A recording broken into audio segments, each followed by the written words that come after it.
Ladies and gentlemen, welcome back to the NFL Quick Talk podcast. If you have not already subscribed to the channel below, we are just over 100 subscribers on the channel. Let's make it another 100. Thank you guys so much for getting us here. Let's double it and keep doubling it until we are one of the best shows on YouTube. Now let's get right into the video.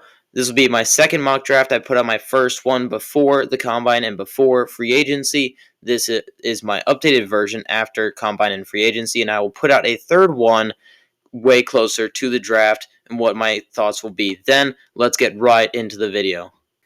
And yes, with the number one overall pick, the Bears will take Caleb Williams. This is all but set in stone. I haven't seen the Bears take anyone else in any mock draft that I've ever seen anywhere, really, on any major sports platform.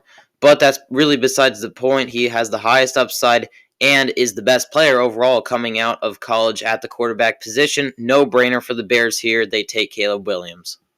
And with the number 2 overall pick, the Commanders take Jayden Daniels. Jayden Daniels, in my opinion, has a touch more upside than Drake May, who is really 2A and 2B with each other for the next quarterback spot. But I think Jayden Daniels, yes, has a little bit more upside. And, he looks a lot like Lamar Jackson. Jayden Daniels will need to beef up a bit, though. Had a little bit of injury trouble at LSU when he got hit hard. If he beefs up a little bit, like Lamar Jackson did, then I think he will be an elite dual threat player like Lamar Jackson. Yes, I said Lamar Jackson about 7 times there. But really, this is who this reminds me of. He has elite speed at the quarterback position, and he can sling it as well. And with the 3rd overall pick, the Patriots take Drake May. Really 2A, 2B with Jayden Daniels, both great players. With Drake May, I see a better, more refined pocket passer, and he does have very good awareness as well. He knows where to throw it and when to throw it. His accuracy is, by and large, pretty good. Needs to work on it a touch. But the one concern I have with him going to New England is he looks a lot like Mac Jones going to New England. So New England, under this new regime, has to be able to develop him well. At the 4th overall pick, I have Marvin Harrison Jr. going to the Cardinals. I could see the Cardinals trading down a bit. The Vikings look primed and ready to trade up. Spoiler alert, I don't have them trading up because they'll get their guy at their place. But I think Marvin Harrison Jr. is way too talented to pass up on here, and he will fit in perfectly with what the Cardinals are trying to do here and giving Kyler Murray that second chance. And this will really help Kyler Murray succeed well going forward.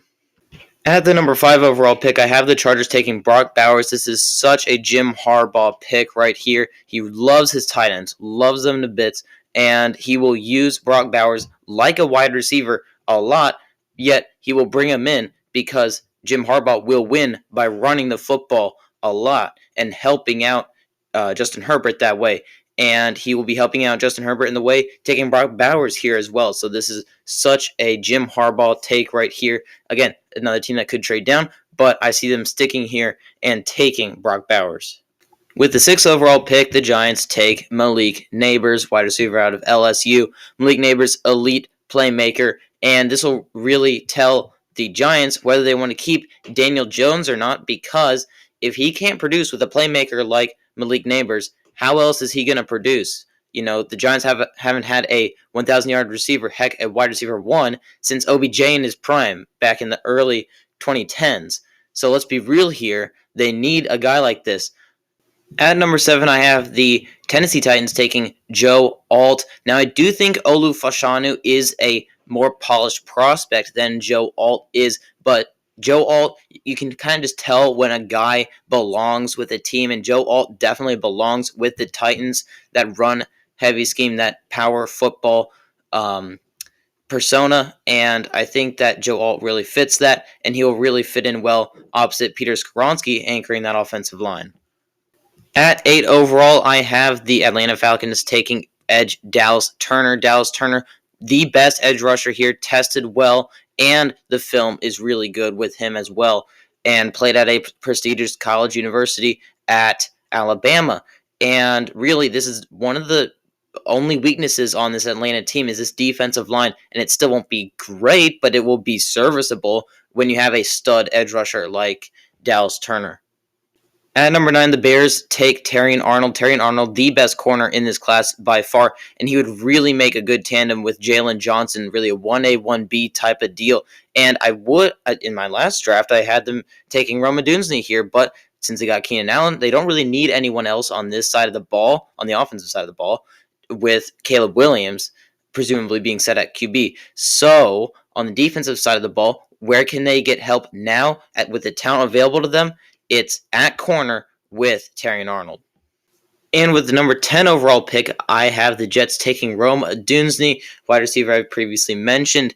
And Rome Odunze, this will be a pick for now and for later. Now, because he will help that wide receiver core. Mike Williams can play like the 3. I know he's going to get paid like he is getting paid like a 2, but he'll play 3, Rome Odunze 2, Garrett Wilson the 1. And for the coming years, he will be a very cheap option on a rookie deal as a wide receiver 2, wide receiver 1, depending on what Garrett Wilson does, and will be a welcome addition for Aaron Rodgers. And here at number 11, the Vikings stay put and take their guy, J.J. McCarthy. And you don't need to move up. This is what I've been saying. They do not need to move up. Look at the teams ahead of them. The Chargers, the Giants, the Titans, the Falcons, the Bears. They won't need quarterbacks. They don't. The Bears, obviously, they need one, but they'll get one in Caleb Williams. They don't need quarterbacks. They already have a quarterback on their roster, so why do they need to move up ahead of those guys? They don't. They don't need to move up ahead of those guys. And so J.J. McCarthy, they get their guy without moving up. At number 12, the Broncos get a fascinating player in Kenyon Mitchell, the corner from Toledo.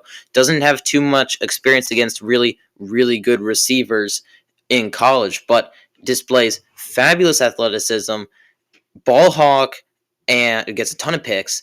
And he tested insanely well at the combine. Still, I think Terrion Arnold's a little bit better because he played against better competition. But Kenyon Mitchell will really make a really good pairing here with Pat Surtain in Denver. Here's where Olum Fashanu goes, the offensive tackle from Penn State, to the Raiders at number 13. I think, like I said previously, this is the best offensive line prospect out there. Now, I think Joe Alt fit better with Tennessee than Olum Fashanu would at Tennessee. But the Raiders gladly scoop up Fashanu here, and he is I'm salivating over this guy. This guy is a great player. I'm telling you guys, he will be great with the Raiders, and I think that this will be their guy right here. At number 14, the Saints take the edge out of UCLA. Laiatu Latu tested really well and recorded a number of sacks at UCLA. Now, they do have edge players like Cam Jordan, and they did just sign Chase Young, but they can really make this room grow really well with a guy like Laiatu Latu, who is going to be one of the better players, one of the better defensive players that comes out of this draft. I just know it. I feel it. So I think the Saints get their guy here. With the number 15 overall pick, the Colts ideally would take Kenyon Mitchell, but he was off the board earlier, so they take Taliasai Fuaga, the offensive tackle from Oregon State, can play inside or outside. So really, because a lot of players get injured on that Colts offensive line, they'll be able to really plug and play him wherever they need him, and it'll be right away too because he is such a great player. At number 16, and this is really a pick that I think really goes with the philosophy, like I did with Jim Harbaugh, with Mike McDaniel going to the Seattle Seahawks and taking Jer'Zhan Newton here. What do Mike McDonald's defenses do best? They stop the run. Where do you stop the run? With defensive tackles. And Jer'Zhan Newton, I think, is the best defensive tackle in this draft. Great size and just pops out on film every single time he comes off the ball. And I think really a great pick here. The Jags need help on the offensive line, so they take Troy Fautanu, the Washington offensive lineman, here at 17. Really can't go wrong taking Troy Fautanu. He's a great player, and with a little bit of help coaching, I think he'll turn into quite a nice player in the NFL for a long time. And really, the Jags need a guy on that offensive line to help him out. Trevor Lawrence got sacked a whole ton last year, got injured a bit, and I think this is a really good pickup here. At 18, I have the Bengals taking offensive tackle from Georgia, this run on tackles that I spoke about earlier. Amarius Mims from Georgia, really excellent run blocking, needs a little bit of help pass blocking. Didn't play too much as a guy like Olu Fashanu played, but still an incredible prospect that the Bengals will be able to help morph into a really good player. Here, the Rams take Aaron Donald's replacement. Aaron Donald did retire. Byron Murphy II, great guy coming right at that quarterback, great pass rusher up the middle like Aaron Donald, and they get their Aaron Donald replacement here in Byron Murphy II, the defensive tackle out of Texas. Now, the Steelers here have a very interesting pick. They have a need at center. They don't have any centers on the roster. They could go corner. They could go wide receiver. They could get A.D. Mitchell or Brian Thomas. But I chose J.C. Latham out of Alabama, one of the best offensive linemen coming out right after the season ended. Had an okay combine and thus slipped a bit. But I still see a Alabama offensive tackle. Those usually work out pretty well, right? And they need a guy at offensive tackle to really help them out. Here at the number 21 pick, the Miami Dolphins take best available player, Jared Verse, edge out of Florida State. Really versatile edge, and they really need a guy coming off the edge since Bradley Chubb is now gone. And I think this is just a smash hit here for the Miami Dolphins. At 22, I have the Eagles taking Cooper DeJean, safety out of Iowa. They could go interior offensive line here, but they did draft Cam Jurgens to play center because he played center every year he played at Nebraska, and he's been playing guard now. He's been an excellent guard, but they drafted him to replace Kelsey at center, so I think they moved him to center, and I think because they really need help in that secondary. That secondary was terrible last year. They need help. Cooper DeJean can play anywhere at the secondary position, and he can really help them out. With this newly acquired pick, the Vikings go on the defense and replace Danielle Hunter by taking Chop Robinson. Chop Robinson tested extremely well. Film, he could have had better film, but definitely has the traits to be a stud, just like Danielle Hunter was, except they get him for a lot cheaper and a lot more years, and I think this is a great fit for the Vikings. At 24, I have the Cowboys taking Tyler Guyton out of Oklahoma, a prospect that'll be ready to go, and they need a guy after Ty Smith left for the Jets, and Cowboys really need some help on that. Well, they don't really, but they do need some help on that offensive line, especially at tackles, so I think he'll fit right in here.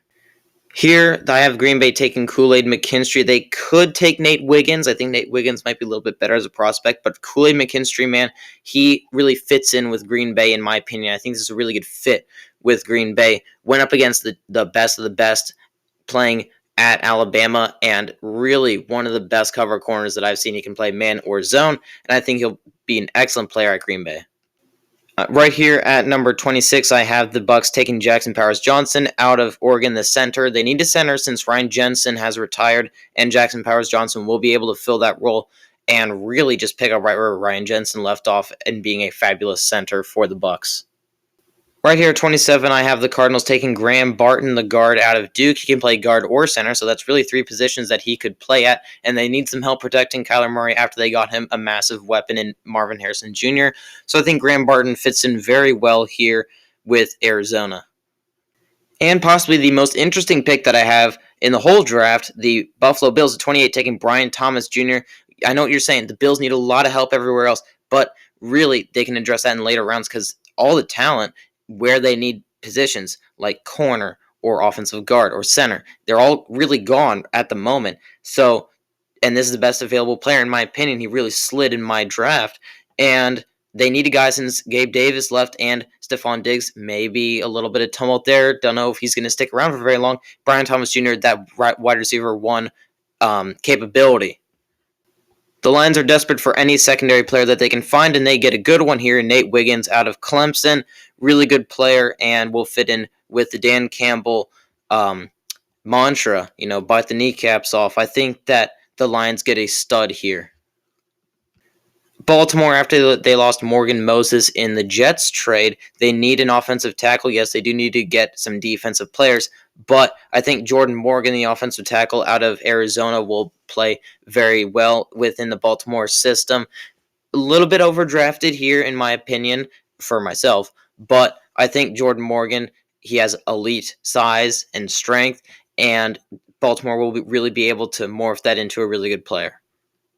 At 31 here, the San Francisco 49ers just add to that defensive line and take Devondre Sweat. Yes, my third defensive tackle off in the first round. I love it. I love defensive tackles so much. They do a lot for the game. And Devondre Sweat does a lot to the game too. Has elite size. Man, that guy is big. He is built like a defensive tackle in the truest sense. And he will really be able to help San Francisco with rotations, getting Javon Hargrave some rest, getting him some rest, and really have those fresh motors. And now, yes, Xavier Worthy is there, but I don't think he's as good as A.D. Mitchell. A.D. Mitchell is a great player going to Kansas City, and they just get better at wide receiver, and they just get scarier. So thank you guys for watching, and I'll see you guys in the next one. Subscribe to the channel, like the video, comment what prospect you want your favorite team to draft in this upcoming draft. See you later.